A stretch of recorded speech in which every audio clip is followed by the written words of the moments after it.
एक अनाथ लड़का अभिनव, जिसकी औकात एक झोपड़ा खरीदने की नहीं थी, क्यों उसके सामने शहर का सबसे बड़ा डॉन इरफान भाई हाथ जोड़े खड़ा था। एक मामूली डिलीवरी बॉय अभिनव की ऐसी चमकी किस्मत कि वो रातों रात बन गया द माफिया किंग। लेकिन इस राज से था उसका पूरा परिवार अनजान।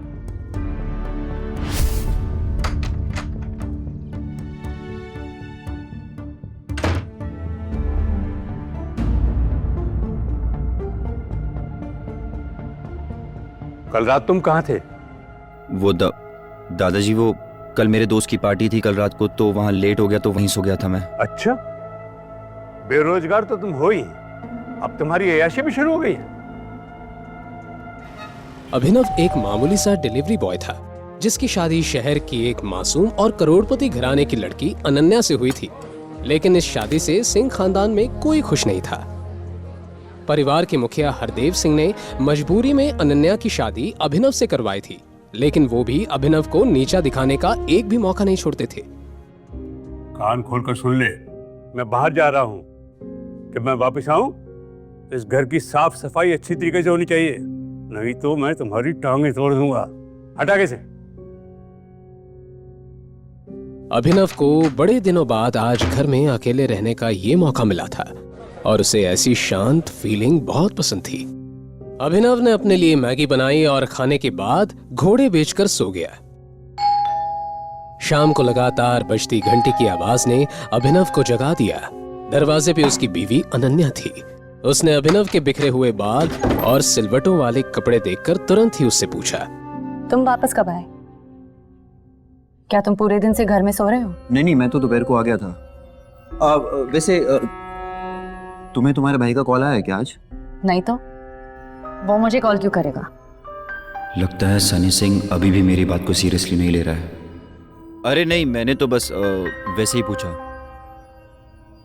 अपने भाई का नाम सुनकर अचानक से अनन्या को याद आया कि उसके भाई ने वीआर ग्रुप के साथ सिंह इंडस्ट्रीज के कॉर्पोरेशन का सारा मैटर चिराग के हाथ में दे दिया है।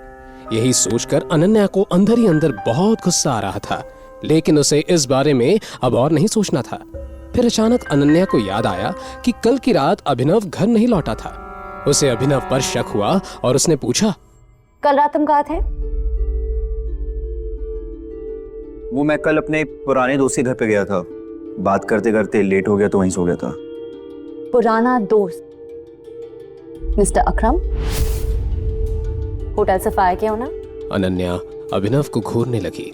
उसे यकीन नहीं हो रहा था कि अपने फटीचर पति की दोस्ती शहर के सबसे बड़े बिजनेसमैन और माफिया किंग अकरम से भी है। हाँ, तुमने सही पहचाना।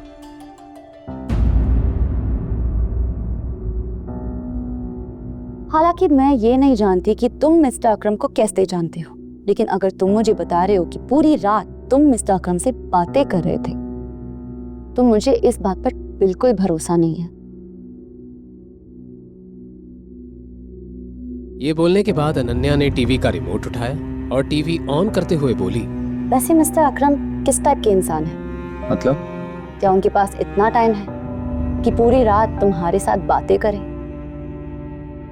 तुम्हें क्या लगता है तुम मुझे कुछ भी कहोगे और मैं मान लूंगी? एनीवे, मुझे भूख लगी है, मेरे लिए कुछ खाना बना। अभिनव अनन्या के लिए उसका फेवरेट पास्ता बनाने की तैयारी करने लगा, लेकिन तभी दरवाजे पर दस्तक हुई और हरदेव सिंह भी घर लौट आए। अभिनव को देखकर हरदेव सिंह ने हमेशा की तरह अजीब सा रिएक्शन दिया और सीधा अनन्या के सामने चिंतित होकर बैठ गए। दादाजी क्या हुआ? आपका मूड किसने ऑफ कर दिया? अरे और कौन हो सकता है बेटा? वो एक ही तो है जिसने जिंदगी में कुछ नहीं सीखा है सिवाय बड़ों की डिसरिस्पेक्ट करने के। दादाजी आखिर बात क्या है? आप मुझे बताओ, मैं उसकी खटिया खड़ी कर दूंगी। खटिया खड़ी करने जैसी कोई बात नहीं। मैं तुम दोनों को लेकर ही परेशान हूं। तुम दोनों का आईवीएफ प्रोसेस कई बार फेल हो चुका है। मुझे तो लगता है अभिनव में कोई जेनेटिक डिसऑर्डर है।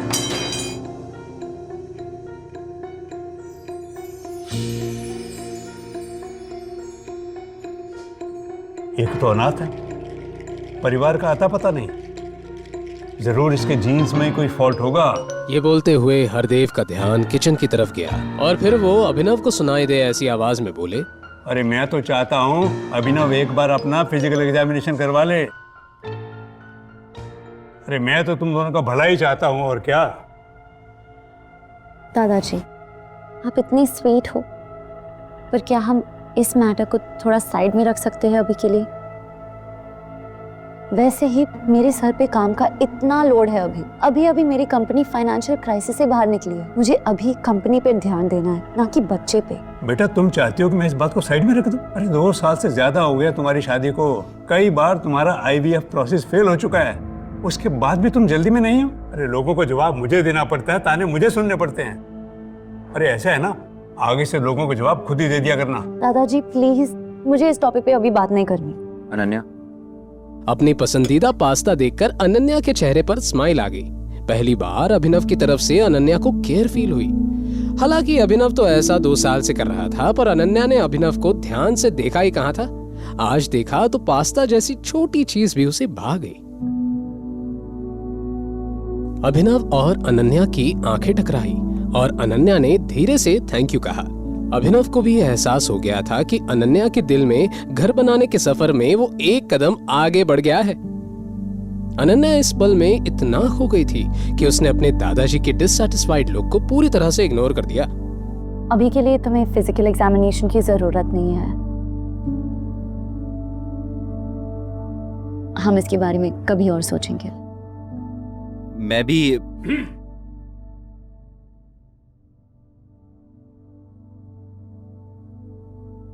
ठीक है, जैसे तुम बोलो। अभिनव अपनी खुशी पूरी तरह जाहिर नहीं कर पाया। ये बहुत बड़ा दिन था।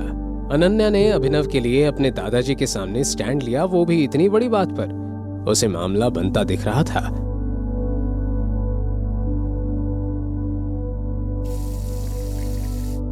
ना चाहते हुए भी अनन्या अभिनव की ओर आकर्षित होने लगी थी।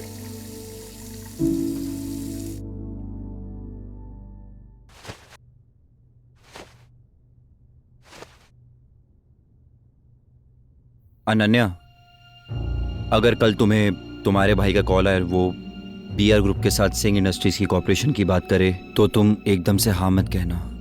मतलब थोड़ा सा टाइम लेना, उससे भी तो तुम्हारी इंपॉर्टेंस पता चलनी चाहिए ना। तुम पागल हो गए हो? सनी भैया ने सब कुछ चिराग को दे दिया। BR ग्रुप के साथ सारा कॉर्पोरेशन अब वही हैंडल करेंगे। उन्हें मेरी क्यों जरूरत पड़ेगी? और तुम ना, तुम्हें कुछ पता ही नहीं चलता, बस फालतू की बातें करते रहते हो। अनन्या, बस तुम याद रखना, अगर कॉल आए तो एकदम से हाँ मत कहना। Good night. सो जाओ। अपनी बात कहने के बाद अभिनव सो गया। जैसे तैसे अनन्या ने अपने आप को संभाला और लाइट बंद करने के बाद वो भी सो गई। अगले दिन जब अनन्या अपने काम से घर से निकल गई तो उसके पीछे पीछे अभिनव भी होटल सफायर की तरफ निकल पड़ा। अभिनव ने अपनी असली पहचान सबसे छुपा कर रखी थी। सिंह परिवार के लिए वो सिर्फ एक मामूली डिलीवरी बॉय और नाकारा घर जमाई था, पर असल में वो अंडरवर्ल्ड की सबसे शक्तिशाली कंपनी द माफिया किंग का नया बॉस बन चुका था। अंडरवर्ल्ड की दुनिया में लोग उसे टाइगर के नाम से जानते थे। संजय के हत्याकांड के बाद अकरम ने अभिनव को 18 साल तक एक अनाथ आश्रम में रखा। वहां उसकी हर दिन सख्त फिजिकल ट्रेनिंग की गई और उसे हर मुश्किल का सामना करने के लिए तैयार किया गया।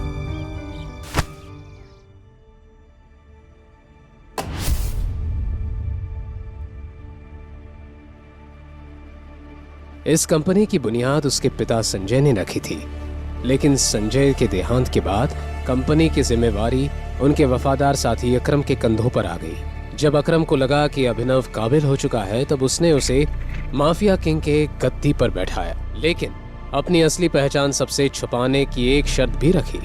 अगर ये शर्त टूटी तो अभिनव को इस गद्दी से हाथ धोना पड़ सकता है। वैसे ऑफिस का आरामदायक माहौल, खासकर जॉब, आपके अंडर एक एफिशिएंट सेक्रेटरी हो जो सब कुछ कर ले और आपको कुछ करने की जरूरत ना पड़े, तो आपको और मजा आने लगता है।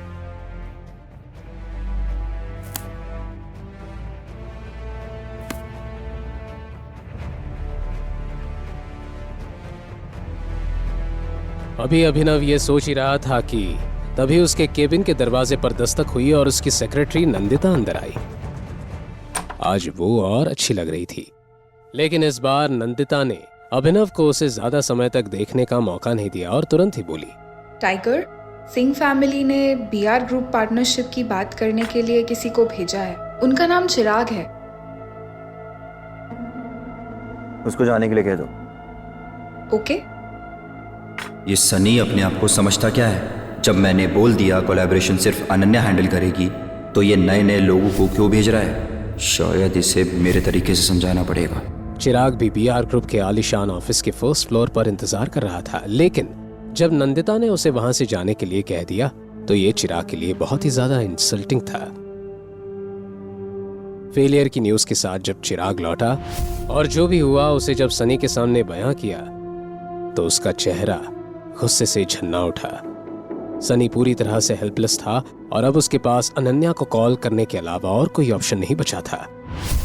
दूसरी ओर अनन्या अपने दादाजी के साथ शॉपिंग कर रही थी। तभी उसका फोन बजा तो उसने देखा कि सनी की तरफ से कॉल आ रहा था। अनन्या ने कॉल उठाते ही लाउड स्पीकर पर लगाया। हाँ जी भैया। अनन्या, तुम्हारे भाई को तुमसे एक हेल्प चाहिए थी। क्या तुम हेल्प करोगी? हेल्प?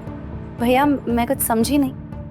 वो बात ऐसी है कि हमारे और बीआर ग्रुप के बीच में जो कोऑपरेशन हुआ था, उसको लेकर मैंने ये तय किया है कि आज के बाद हमारी सारी डील्स तुम हैंडल करोगी। तुम्हें कल ही बीआर ग्रुप के ऑफिस जाना होगा और वहाँ बात करनी होगी। हमें जल्दी से जल्दी न्यू आर्टिस्ट के पैकेजिंग कॉन्ट्रैक्ट साइन करने होंगे। ये सुनकर कल रात को जो कुछ भी अभिनव ने कहा वो अचानक से अनन्या के दिमाग में फ्लैश होने लगा। तो तुम एकदम से हाँ मत कहना। सॉरी भैया, आपने ये मैटर चिराग को संभालने के लिए दिया था ना, तो मुझे लगता है कि हाफ वे डन ही हो गया है, तो उसे ही संभाल दीजिए। वो क्या है ना, अगर 4 लोग एक खीर बनाए तो खिचड़ी बन जाती है। चलिए भैया, मेरे पास और भी बहुत काम है, बाद में बात करती हूँ। ये तुम क्या कर रही हो बेटा?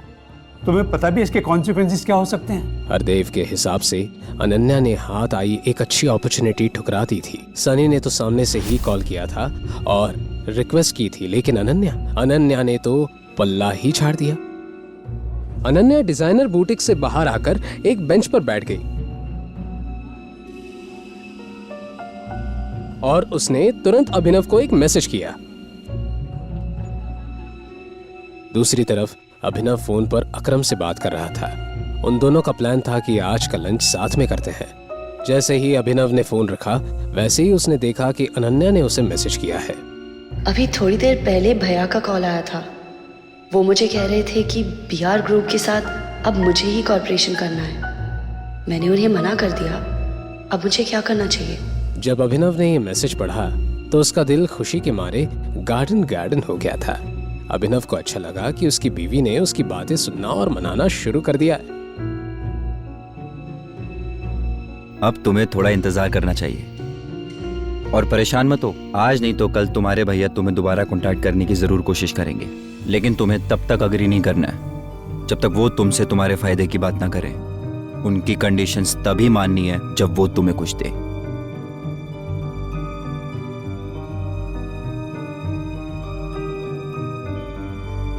आज बहुत दिनों बाद अभिनव की मुलाकात अकरम से हो रही थी। एक अकरम ही तो था जिसने अभिनव को उसकी असली पहचान से रूबरू करवाया था, टाइगर नाम से रूबरू। Tiger, welcome welcome welcome. आओ, इधर बैठो। अकरम ने अभिनव को सम्मान देते हुए मेन चेयर पर बैठाया और कहने लगा कि उसने उसे एक खास मकसद के लिए बुलाया है। उसके बाद अकरम ने जैसे ही एक ताली बजाई, वैसे ही काले कपड़ों में एक आदमी उस कमरे में आया। उसके हाथ में एक छोटा सा बॉक्स था। अकरम ने उस आदमी के हाथ से उस बॉक्स को लिया और अभिनव को देखने लगा। इसे मैंने खास तुम्हारे लिए प्रिपेयर किया था। पिछले 18 सालों से ये अमानत मेरे साथ थी, लेकिन अब वक्त आ गया है कि ये उसके हाथों में जाए जिसकी अमानत है। अकरम अंकल,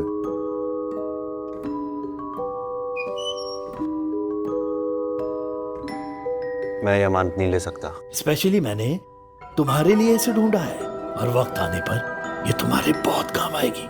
जैसे ही अकरम के मुंह से ये शब्द बाहर आए, वैसे ही उसका फोन बजने लगा। हेलो। फोन उठाने के बाद अकरम के एक्सप्रेशंस कुछ ज्यादा ही सीरियस हो गए थे। ठीक है, देखता हूं मैं। टाइगर, आई एम सॉरी, लेकिन मुझे लग रहा है तुम्हें लंच अकेले ही करना पड़ेगा। मुझे एक बहुत जरूरी काम आ गया है और उसे सेटल करने जाना है। लेकिन तुम मेरा ये गिफ्ट एक्सेप्ट करो। हाँ, इसे तुम मेरी तरफ से अपने बर्थडे का एडवांस गिफ्ट समझो। मैं समझ गया। आप जाइए, अपना काम कीजिए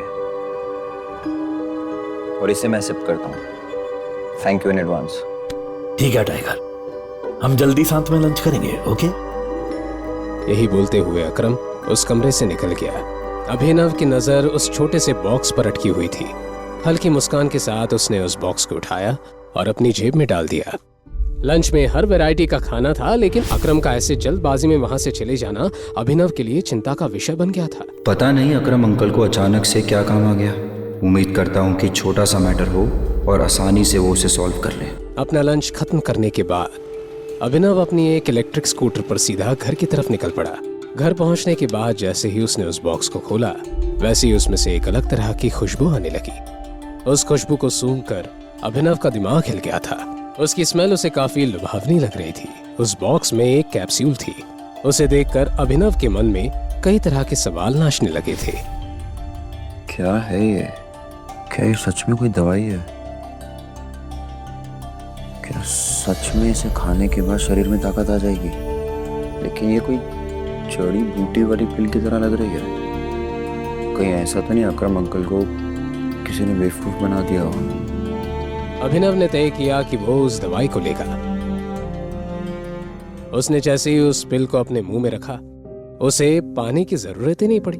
वो कैप्सूल तुरंत ही मेल्ट हो गई और उसके गले से नीचे उतर गई। वो एकाएक चौंक गया। हालांकि अकरम उसे किसी भी तरह नुकसान नहीं पहुंचाना चाहता था, लेकिन फिर भी अभिनव को लग रहा था कि उस पिल में कुछ तो गड़बड़ है। बिना सोचे समझे उसने ये पिल तो ले ली थी, लेकिन कहीं अब अभिनव मर तो नहीं जाएगा कि तभी अचानक से उसे अपने पेट में एक तेज दर्द का एहसास हुआ। कुछ ही सेकंड्स में उसका पूरा शरीर कांपने लगा और देखते ही देखते अभिनव बेहोश हो गया।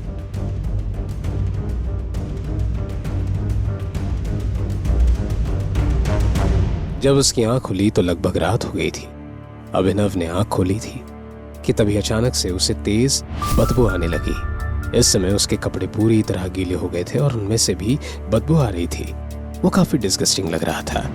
अभिनव के पास सोचने का बिल्कुल टाइम नहीं था। वो शावर लेने के लिए बाथरूम चला गया। अपने शरीर को अच्छे से साफ करने में उसे करीब 1 घंटा लगा। नए कपड़े पहनकर वो बाथरूम से बाहर आए। बेहोश होने के बाद जिस जगह पर वो गिरा, उस जगह पर येलोइश कलर का लिक्विड जम गया था। वहां से और भी ज्यादा बदबू आ रही थी और उसे साफ करने में अभिनव को और आधा घंटा लगा। अकरम अंकल को किसी ने बेवकूफ़ी बनाया है। ताकत वाकत तो छोड़ो, दर्द अलग दे दिया है, ऊपर से ये बदबू। मुझे तो अभी ये भी नहीं पता कि इस दवाई के और कितने साइड इफेक्ट्स होंगे। जैसे ही कमरे की सफाई हुई, वैसे ही अनन्या और हरदेव घर आ गए। अच्छी शॉपिंग होगी ना आज, है ना? और टाइम पर भी हो गए, एकदम टाइम पर। तुमने खाना बना दिया? दरअसल मुझे काम था तो मैं खाना नहीं बना पाया। मैं सोचता था क्यों नहीं आज हम बाहर खाना खाने चल रहे हैं। अच्छा, आज से पहले तो ऐसे बहाने सुनने को मिले नहीं थे। अरे सारा दिन घर पर रहते हो, काम धाम करने का कुछ है नहीं? लगता नहीं आजकल साहबजादे कुछ ज्यादा बिजी रहने लगे हैं। अनन्या को भी अभिनव की बात कुछ हजम नहीं हुई, लेकिन अभी कुछ दिनों से अभिनव का बदला रूप देखकर अनन्या अभिनव से चिढ़ नहीं सकती थी। इसलिए अनन्या ने कहा, एक्चुअली दादाजी, मैं भी सोच रही थी कुछ दिनों से क्यों ना हम खाना खाने बाहर चले।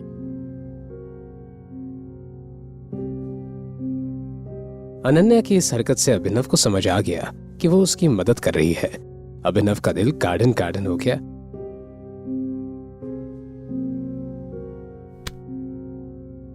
अभिनव, ये सब क्या चल रहा है? रिस्पॉन्सिबिलिटी भी कोई चीज होती है। तुम हमेशा से खाना बनाते हो, आजकल तुम्हें क्या हो गया है? और ये एक्सक्यूजेस देना बंद करो। ठीक है। परसों सनी भैया का बर्थडे है, 2 दिन के अंदर उनके लिए एक अच्छा गिफ्ट लाना है, सस्ता सामान नहीं, और 1000 बार सोच लेना खरीदने से पहले, नहीं तो हमेशा की तरह मुझे एम्बैरेस होना पड़ेगा। रंगरेज रेस्टोरेंट, सनी सिंह के जन्मदिन वाला दिन। अभिनव, अनन्या, हरदेव सभी वेन्यू पर अलग अलग पहुंचने वाले थे क्योंकि सभी को सनी के लिए तोहफे लेने थे।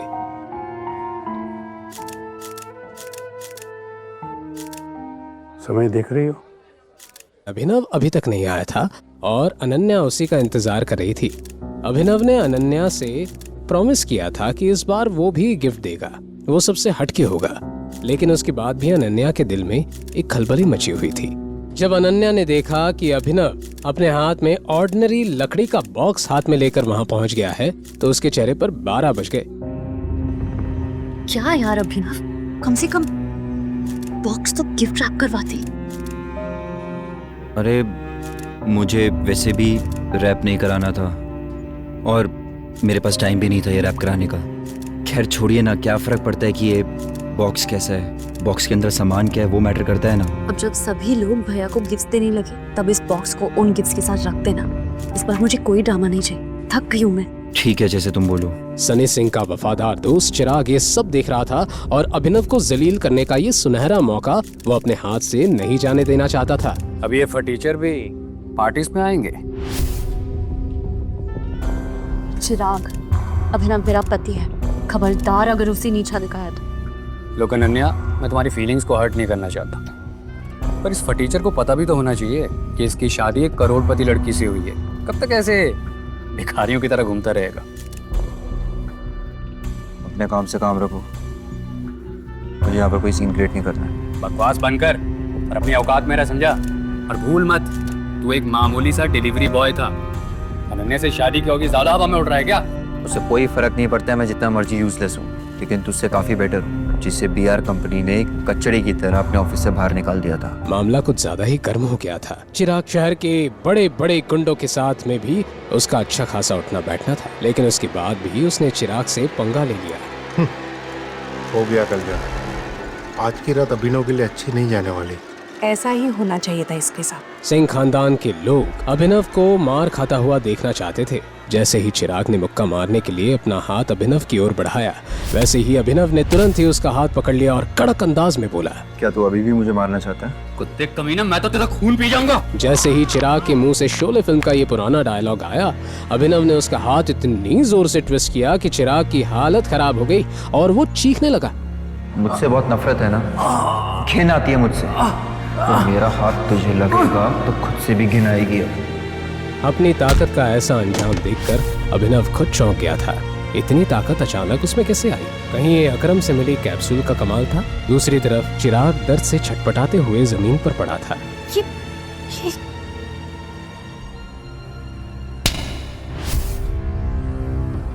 तुम अपने आप को समझते क्या हो? आज सनी का जन्मदिन है, खुशियां मनाने का दिन। अभिनव भी हरदेव को गुस्से से घूरे जा रहा था। अगर आज मैंने तुझे जान से नहीं मार दिया ना, तो मेरा नाम चिराग ओबरॉय नहीं। ये बोलते हुए चिराग ने अपना फोन बाहर निकाला था और एक नंबर डायल किया।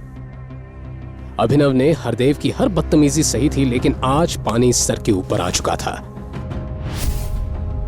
2 साल हो गए हैं मेरी और अनन्या की शादी को। आपको मेरा कभी भी कोई कंट्रीब्यूशन दिखाई नहीं दिया। हमेशा से आपने मेरी बेइज्जती की है, नीचा दिखाया है, और इस थप्पड़ को तो मैं हमेशा याद रखूंगा। और जिस कुत्ते को आपने 2 साल पाला, वही कुत्ता अब जा रहा है वापस। और हाँ, भौंक कर नहीं जा रहा, काट कर जा रहा है। अगर आप चाहते हो कि आपके घर में वापस आऊं, उस सनी को मुझसे माफी मांगनी पड़ेगी। मेरे पाँव में गिरना होगा, नाक रगड़नी होगी। Just shut up! अनन्या की नजरें अभिनव पर ही टिकी हुई थी। अभिनव के ऐसे बर्ताव को देखकर उसने महसूस किया कि वो पूरा बदल गया है, बिल्कुल एक अजनबी की तरह। दूसरी तरफ अभिनव की बात सुनकर वहां मौजूद सभी लोग एकदम शॉक्ड रह गए थे। किसी ने भी नहीं सोचा था कि अभिनव जैसा कचरा अपने मुंह से ऐसे शब्दों का इस्तेमाल करेगा। कहाँ जा रहे हो? रोको इसे। तुझे यहाँ से जाने के लिए किसने कहा? तू यहीं रुक और अब देख तेरे साथ क्या होता है। जैसे ही चिराग ने अपनी बात खत्म की, वैसे ही रंगरेज रेस्टोरेंट के बाहर कुछ कार तेजी से आकर रुकी। चिराग ने अभिनव की जान की सुपारी शहर के सबसे खतरनाक गुंडे इरफान को दे दी थी।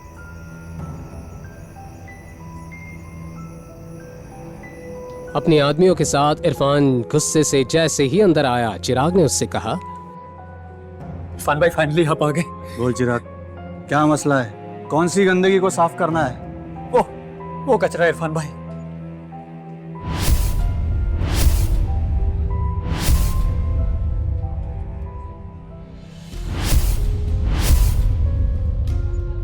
तो तुम हो जिसने मेरे भाई को मारा है। जिस कुत्ते को भौंकने की आदत हो उसे सबक नहीं सिखाना चाहिए क्या?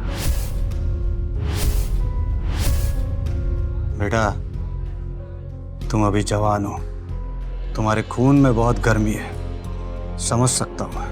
पर क्या तुम्हें ये बात पता है कि मुझसे आज तक इस तरह किसी ने बात नहीं की? मुझे कोई फर्क नहीं पड़ता लोग आपसे किस तरह बात करते हैं। अगर आपने मुझसे इस तरह से बात करी तो बहुत रिग्रेट होगा आपको। लड़के, कसम से तेरे में बहुत एरोगेंस है। अब तेरे जैसे छोटे इंसान के सामने मैं एरोगेंट भी नहीं हो सकता क्या? अभिनव के चेहरे पर ना तो कोई डर था और ना ही कोई शिकन। ऐसा लग रहा था जैसे उसके शरीर में कोई भूत आ गया था। तूने अब भी मुझे नहीं बचाना इरफान, याद कर। इरफान भाई अभिनव को घूरने लगे थे, पता नहीं क्यों, लेकिन इरफान भाई को अभिनव को जाना पहचाना सा लग रहा था। तेरी हिम्मत कैसे हुई ऐसी बात करने की? मैं देखता हूँ इसे। इरफान भाई की बेइज्जती होते देख उनके शागिर्द भी अभिनव पर एक साथ टूट पड़े। इस हाथापाई में अभिनव की उंगली से एक रिंग नीचे गिर गई और लुढ़क कर इरफान भाई के कदमों में आकर रुकी। उस रिंग को जब इरफान भाई ने उठाया तब उन्हें लगा जैसे उन्होंने अंगारों पर पांव रख दिया।